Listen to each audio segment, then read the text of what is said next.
Hey, how you doing? Justin here. Today I'm going to show you how to use arpeggiated triads over some rhythm guitar. It sounds super cool. It's super easy. Great for beginners to have a go at doing in a duet situation where you got one person playing the chords and the other person is going to use these triads. It works best, I think, with acoustic guitar doing the strumming and electric guitar playing the lead part, but it totally works with two acoustic guitars or two electric guitars or any other combination.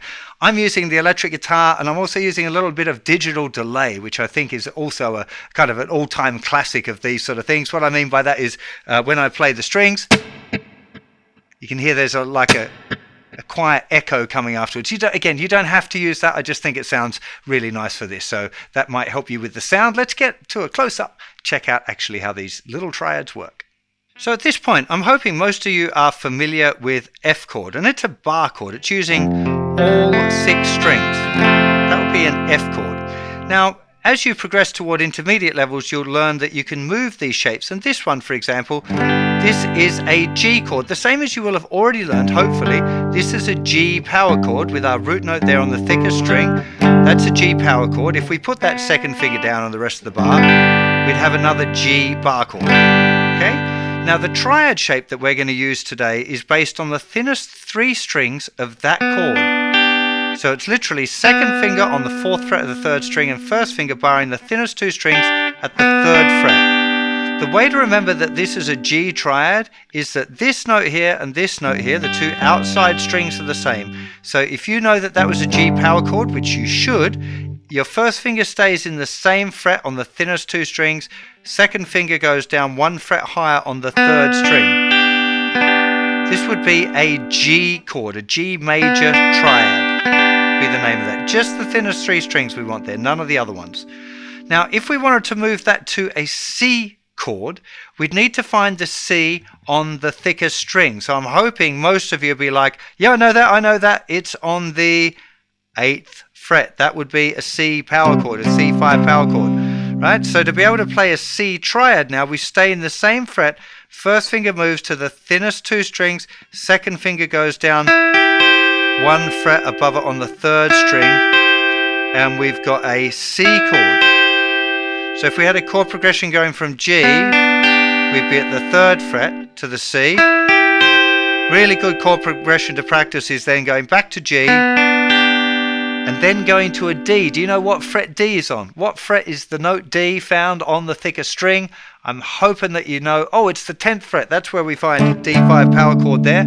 Okay, so the triad shape will be, again, the same fret as that. So the 10th fret, first finger covering the thinnest 2 strings, second finger going down on the 1 fret higher on the 3rd string.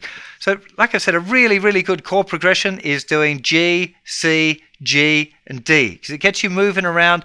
Remember that you want to look where you're going as well. So if you're here on the G chord and you're going to C, don't follow your fingers up with your eyes. Look at the point where you're going to. So I'm staring here at the 8th fret, and then I'm moving to my hand to where I'm staring. This is a really, really big tip. When you're jumping around on the guitar neck, you always want to look and stare at where you're going to. Don't follow your hand, because by the time your eyes kind of go, oh yeah, we're at the right fret, your hand's still likely to keep moving before you've given the stop command. Whereas if you're looking at where it's going to, you can kind of see it from the periphery and go, oh yeah, now we've arrived. So always stare at where you're going to. So from the G, we're looking now at the C chord at the 8th fret and we move our hand there. Then I'm looking back at the G. Now I'm looking all the way at 10th fret to be able to move my hand up there. If you can be quite handy to rest the palm of your hand here just on the thicker strings, so that if you did accidentally strum those strings somehow, they're not going to ring out. If you do leave them free and you accidentally brush them or something, you might get some additional noise. Exactly the same rules apply for sharps and flats that did with the power chords. This chord here at the 3rd fret is a G. If we moved it up 1 higher, it would be a G sharp. If we'd moved it lower, it would be a G flat. So really make sure that you're hip with all of the notes here. So we should have an F major, F sharp or G flat, G, G sharp or A flat, A sharp or B flat, B, C, C sharp or D flat, D, D sharp or E flat, and to E. Really important that you know the notes on the thicker string, because that's the whole thing that you need. Just this very simple shape and the knowledge of the notes on the thicker string, and you'll be able to do this. And you'll be surprised at how quickly you're able to pick up on this idea, to the point where you can just look at somebody's hand, see what chord they're playing, and be able to find the triad grip. And that's a real cool thing. So we've just talked about major chords, but obviously minor chords are very popular too. Luckily for us, minor chords are even easier than the major ones. Let's start here with an A. So there's the root note A. That's an A major triad shape. The minor one is just the first finger playing the same fret of the thinnest 3 strings. So that's an A. There's our A root note. There's also an A there. That would be an A minor. If we moved it up one, it would be an A sharp minor or a B flat minor. Up again, B minor. Just that little demo thing I did at the beginning, I ended up going from an A minor to an E minor. So I was going A minor here at the 5th fret, and then going to an E up at the 12th fret. But it could have been a C minor, which would have been at the 8th fret, or an F minor down at the 1st fret. You really want to get familiar with those root notes and the major and the minor shape, and you'll be able to play along with pretty much any song. The other part of this, of course, is the rhythm that you play the notes. And there is kind of an infinite choice here. You don't even have to play the same rhythmic pattern all the time. You can vary it up. Now, I'd recommend to start off with, you do a simple pattern like 1, 2, and. Just play the strings once and go 1, 2, and 3, 4. That's 3rd string, 2nd string, 1st string. 1, 2, and 3. Picking doesn't really matter.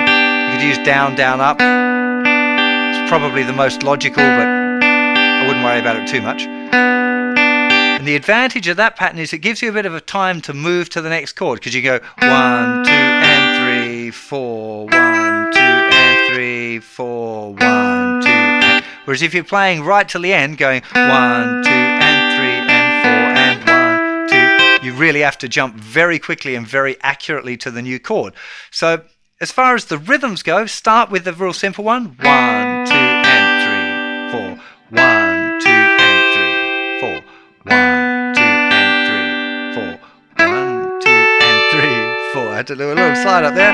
Forgotten the chord progression I was doing temporarily.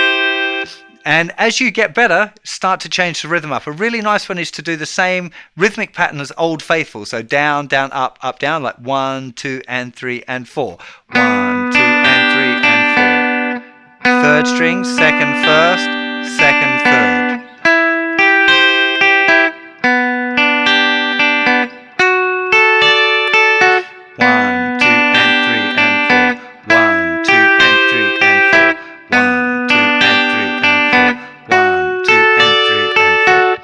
Now, having a set pattern can sound really good. It's definitely a good thing to start off with, but as you get better, you might just change the rhythm up as you feel it. So you might go...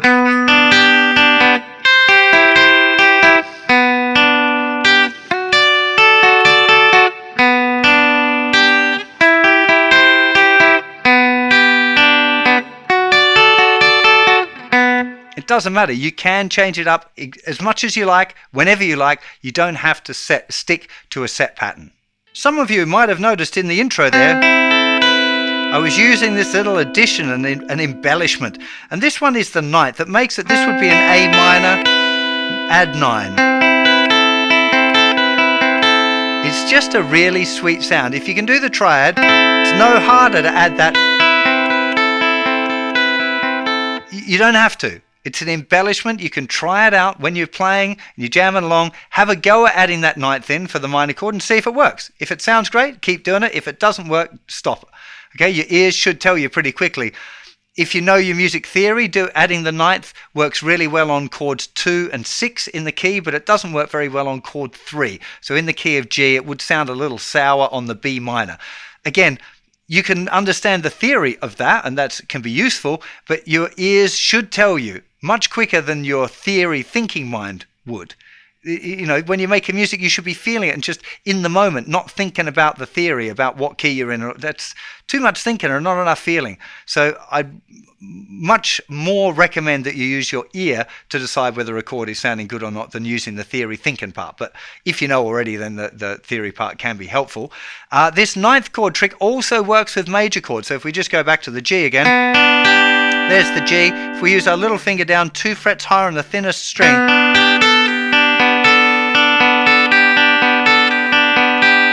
okay, you can use it, just play it.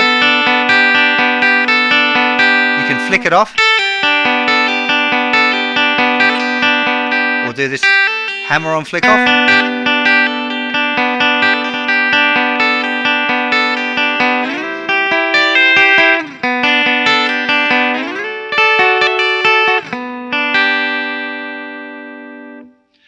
It's a very, very cool little trick. Make sure that you get the basics down before you start with the embellishments. You don't want to be going trying to add your little finger and then finding that you've missed the next chord, or making you fumble. You want to get confident with the easy stuff first before you add in that embellishment. I just wanted to share it because it's often it's just a little bit of extra spice that you can add in there to your triad playing, and I think it sounds a little bit, it's next level. If you just stick with the triads, it sounds a little bit straight sometimes, especially for a long time. When you introduce that other note, you've got a whole range of different things that you can explore. If you want to get good at using your triads, you're going to have to practice it. Surprise, surprise. There's a couple of options here. The first one that I think is the best is to find a jam buddy. So if there's somebody that you know that you're learning guitar with, they can play the rhythm guitar while you learn and practice the triads, and then you swap over for a bit. Not only do you get the practice of doing the rhythm and practice doing the triads, you get the experience of working with another musician, which is really, really valuable. If you haven't got that option, probably the next best option is using the backing tracks that you'll find in my app. Okay, if you haven't checked it out, the Justin Guitar Lessons and Songs app, hundreds and hundreds of backing tracks that you can use, and they're pretty much all simple songs using simple chords. So therefore, if you're using the app as well, it shows the chords on the screen so you can follow along. Really good practice at trying to find your triad grips straight away while you're looking at what the different chords are. Yeah, and often the rhythm guitar parts are kind of based on the track as well, so you can use that.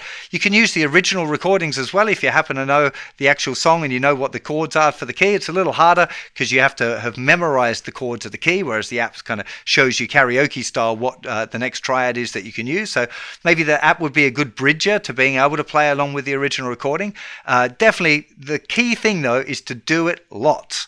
Is to sit down and try and find as many different songs with different chords, simple songs to start off with, gradually getting harder, gradually using more chords to the point where you can just see a chord on the screen and go, oh, it's a G, and then you know how to get to your G straight away. There are lots of these different triad shapes. We've just learned one major one and one minor one. But on the thinnest 3 strings, there are 2 other shapes, and there's 3 different triad groups for each set of 3 strings on the guitar. So you can take this pretty far. It's a really, really fun adventure. But at this point, again, you're much better off learning simple things well. So don't rush ahead and try and use other triad shapes, even if you're doing my music theory course and you're like, oh, I'm aware of those things. Get the one shape, this major and minor shape down first. If you can do this and you can put it into practice, you'll be able to use it at a jam. Whereas if you know lots of shapes badly, you won't ever naturally be able to use it. You'll be fumbling all the time. It's not such a good plan. So try and get these simple 2 shapes, experiment with the different rhythms and the different ways that you can use the shapes before you move on to doing something else. Really hope you're enjoying this course. If you're over on YouTube, of course, really appreciate you hitting that subscribe button if you didn't already. Stats show that 75% of the people watching my videos aren't subscribed. What's that about? If you dig my stuff, do us a favor and hit that subscribe button. I really appreciate it. Of course, slap me a like as well, is always good. Head over to the website for support materials if you want some extra lessons on triads. There's loads on my music theory course. Hope you're enjoying grade 3 so far. Plenty more fun stuff coming up for you on this guitar duets series. And if you've missed some of those, there's been a few before this one you might like to check out as well. Hope you have yourself a fantastic day, and I'll see you for plenty more very soon. You'll take care. Bye-bye.